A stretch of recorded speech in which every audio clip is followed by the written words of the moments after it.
guys, it's Jane. Welcome back to Mystery Monday. Now I've got a bit more awards news for you today. Last Tuesday in London, the Crime Writers Association, the CWA, announced a number of their Dagger Awards for 2015. The CWA do things a little bit differently. So some of the awards were announced, and 3 more shortlists for other awards were also announced, and those ones will be given out later in the year. But anyway, for today I'm going to run through those awards which were given, and I'm also going to do one shortlist, the shortlist for the Best Crime Novel, which was announced last Tuesday. So let's go. The first dagger that was given last Tuesday was the Diamond Dagger, and this is the dagger for Lifetime Achievement.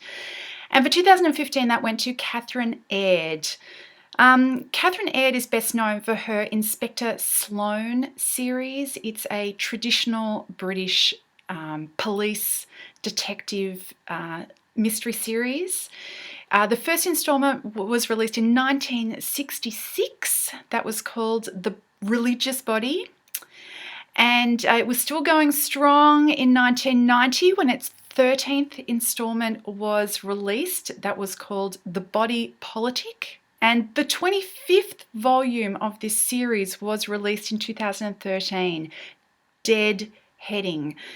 Catherine Aird has attained quite a glorious age, but she is still working, is my understanding, and she recently released a volume of short stories called Last Rites.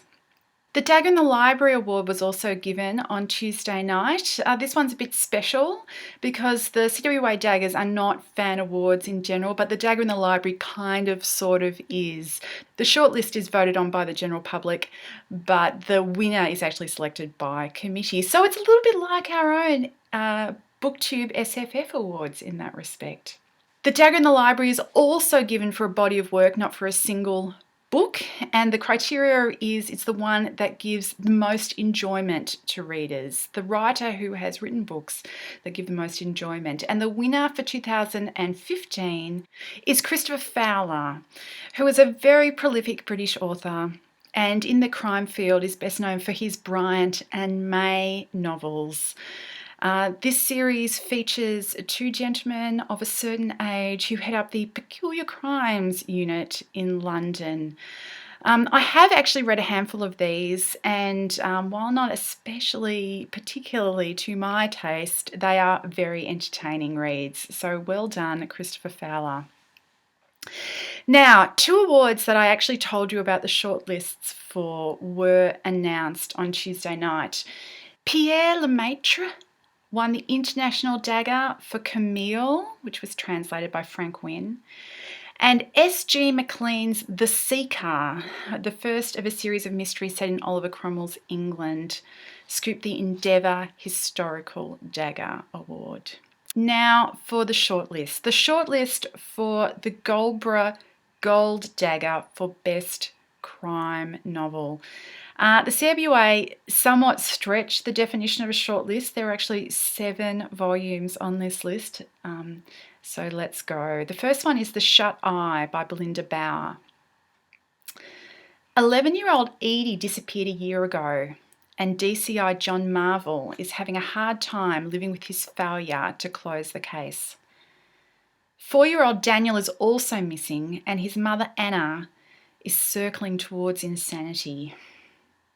Enter Richard Latham, a self-proclaimed psychic who claims he can help them to solve these tragic mysteries. But is he what he appears? The second one on the shortlist is The Rules of Wolf by James Carlos Blake, and this is the second in the Wolf family series. Eddie Gato Wolf is a young, impetuous member of the Wolf family of Texas gun runners that goes back generations.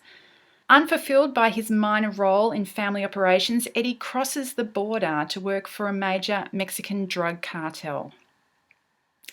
Eddie falls for a mysterious woman named Miranda, whom he learns too late is the property of another man. And action and drama ensues. Number 3 is a book which I'm sure is familiar to almost everybody here on BookTube, The Silkworm by Robert Galbraith, aka J.K. Rowling. This is the second in the Cormoran Strike series. I've actually not read these. I read, the first post-Harry Potter book that she wrote, The Casual Vacancy, and I really, really did not love that book. And so I've been kind of a bit burnt. But I've heard the Robert Galbraith ones are a bit of a return to form, so maybe one day I will get around to these. Anyway, here's the précis of the story. When novelist Owen Quine goes missing, his wife calls in private detective Cormoran Strike. Quine has just completed a manuscript featuring poisonous pen portraits of almost everyone he knows. If the novel were published, it would ruin lives, so there are a lot of people who might want to silence him. And then the novelist is found brutally murdered in bizarre circumstances. The fourth book on the shortlist is Missing by Sam Hawken. Jack Searle, an American widower, raising his 2 stepdaughters alone in the border town of Laredo. Jack often takes the girls across the border to visit their Mexican family in Nuevo Laredo. Marina, the older sister, persuades him to let her go there without him one night to attend a concert with her cousin Patricia. The girls head out to the concert, but they never come back. A hunt for them begins, but this is Nuevo Laredo, and girls go missing here all the time. The fifth book on the shortlist is another familiar title. This is Mr. Mercedes by Stephen King, which you may remember won the Edgar for Best Crime Novel a couple of months ago. Number 6, Pleasantville by Attica Locke. 1996, Houston. A mayoral election is looming. Axel Hawthorne, former chief of police, had been a clear favourite and was all set to become Houston's first black mayor. But then a girl goes missing, apparently while canvassing for Axel. And when her body is found, Axel's nephew is charged with her murder. And Jay Porter, who some of you may remember, is the protagonist from Attica Locke's 2009 debut, Blackwater Rising. Jay Porter is called in to defend him. So yes, Pleasantville is a loose sequel to Blackwater Rising, which was one of my favourite books from last year. Out of all the ones on this list, Pleasantville is the one that I'm most excited about reading. I've actually already bought it. I haven't read it yet, but I've already bought it before this shortlist was released. And the final book on the shortlist is Life or Death. And this is by Australian author Michael Rowbotham. Why would a man escape from prison the day before he was due to be released? Audie Palmer has spent a decade in prison for an armed robbery in which 4 people died. $7 million has never been recovered, and everybody believes that Audie knows where the money is. Suddenly, Audie vanishes the day before he's due to be released, and everybody wants to find Audie, but he's not running. Instead, he's trying to save a life, and not just his own.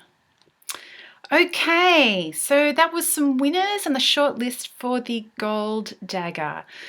The other 2 shortlists which were announced were for the best first-time novelist, and there's also the Steel Dagger, which is for thriller, for the best thriller in the tradition of Ian Fleming.